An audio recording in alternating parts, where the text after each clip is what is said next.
Muslims love to claim that Deuteronomy 18:18 is about Muhammad, but the rest of the chapter explains why Moses would have executed Muhammad for being a false prophet.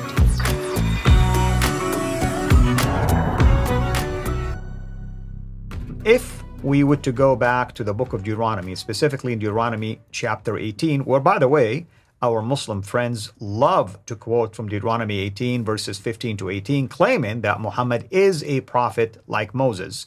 If that is the case, and if Muhammad was living at the days of Moses and behaving and doing the things that he did, would Moses really consider him to be a true prophet? Or would Moses consider stoning Muhammad?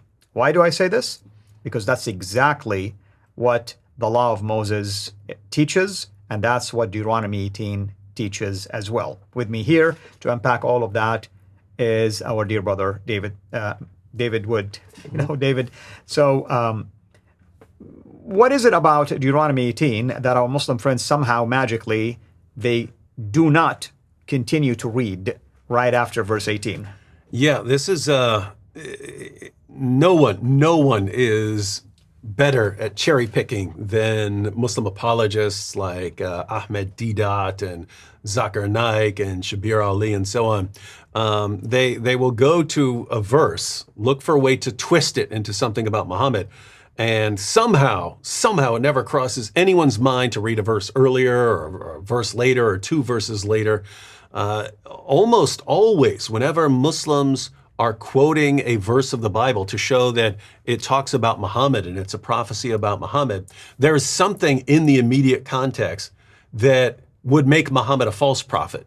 But they always ignore that. And Deuteronomy chapter 18, verse 18 is their favorite Old Testament prophecy that's supposed to show that Muhammad is a true prophet. So let me just read the verse that the verse that they use, and then we'll see what happens if we just go two verses later, which they never ever do. Right. So Deuteronomy chapter 18, verse 18, God says to Moses, I will raise up for them a prophet like you from among their brothers, and I will put my words in his mouth, and he shall speak to them all that I command him. And Muslims say, well, this is clearly talking about Muhammad.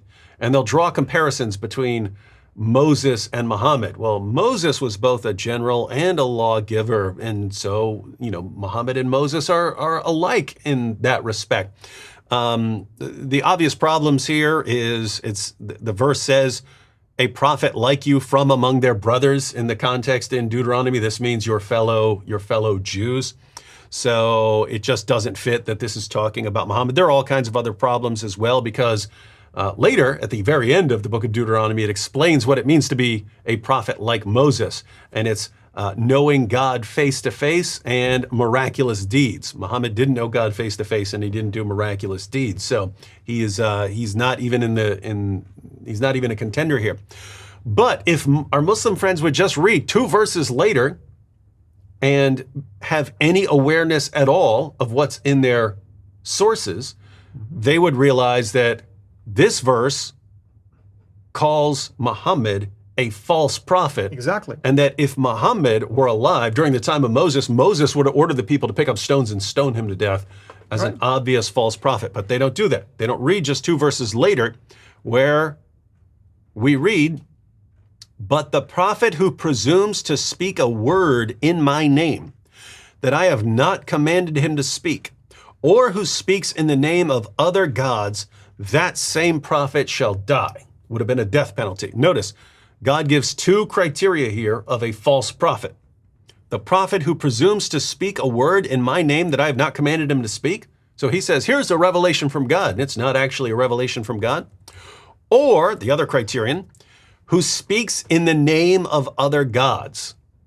And here in Deuteronomy, this doesn't just mean, hey, I speak in the name of some, it's promoting polytheism. That's the warning in the book of Deuteronomy. You can't promote speaking to other gods, praying to other gods, these kinds of things. So we have two criteria of a false prophet who would have been sentenced to death by Moses. And interestingly, the two things that we're told here would get you a death sentence under Moses are two things that Muhammad did. Right. Right. So Muslims are going to a passage in Deuteronomy saying this shows that Muhammad's a prophet, when if they just keep reading, it shows that if Muhammad had been alive during the time of Moses, he would have been stoned to death as a false prophet. And they're saying this is the passage we all need to go to. So what are we talking about here when we say that Muhammad meets those two criteria, that he delivered a revelation that didn't come from God and claimed that it was from God, and that he spoke in the name of other gods? In other words, that he promoted polytheism. Well, according to our earliest Muslim sources, and I now have about 50 Muslim sources on the satanic verses.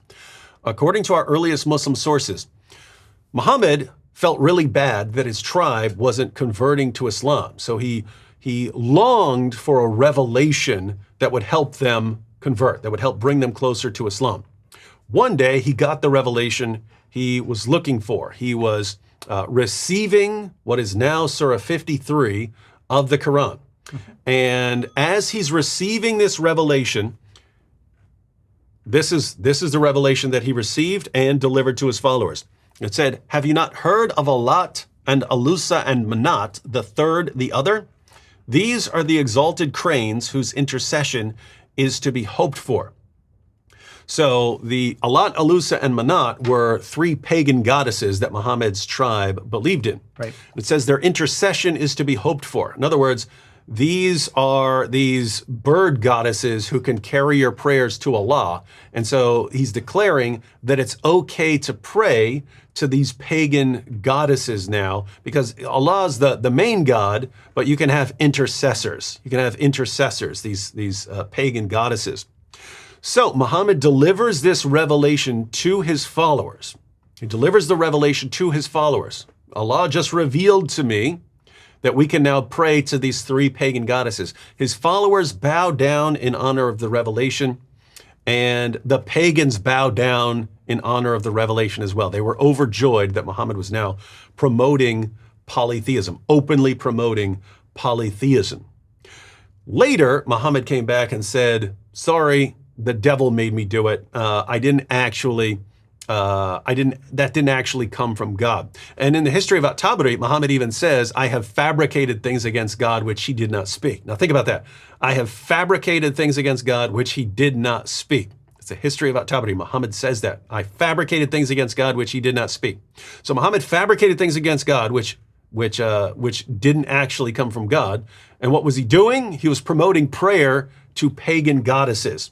He's promoting prayer to pagan goddesses. And let's recall, what were the criteria according to which someone would have been stoned to death under the rule of Moses? Let's read it one more time. Deuteronomy chapter 18, verse 20, just two verses after the verse that supposedly proves that Muhammad was a true prophet. What do we have?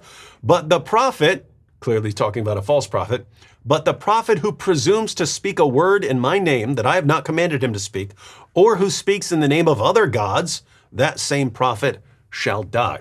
So if Muhammad had been around during the time of Moses, he would have gotten a much different reaction.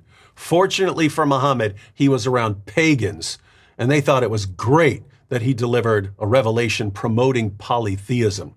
If he had done that during the time of Moses and said, "Hey guys, let's go after Alat, Aluz, and Manat. We're going to pray to them. They're going to carry our prayers to Allah," Moses would have ordered the people to pick up stones and stone him to death as a false prophet. And so our Muslim friends tell us that they respect Moses, but they can't respect Moses because Moses would have executed Muhammad. And so how do Muslims deal with this issue? Well, again, they never manage to read entire chapters. They'll cherry pick a verse, ignore what comes after it, and especially ignore their history.